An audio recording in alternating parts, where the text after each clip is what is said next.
24 तारखेक गोवा विधानसभेचे स्पिकराचें इलेक्शन आसा आनी त्या खातीर आमी सगळे जाण भारतीय जनता पक्ष, मगो पक्ष आनी 3 अपक्ष अशे सगळे मेळून आज फॉर्म भरपाक हांगा आयिल्ले आसा. एक बरो मनीस बाब गणेश गांवकर हाच्या नांवान भारतीय जनता पक्षान हो फॉर्म भरला.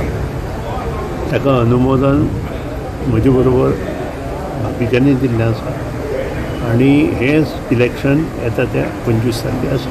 11:30 असेंब्ली ओपन जातली आनी हें इलेक्शन थंय जातलें. आज म्हाका खूब आनंद जाता कारण एक बरो गरिबेंतल्यान वयर आयिल्लो मनीस आज स्पिकर पोस्टार बसता आनी जे ते आमचे 100% आसा. आमी 33 जाण आसा आनी ओपोजिशन फक्त 7 आसा.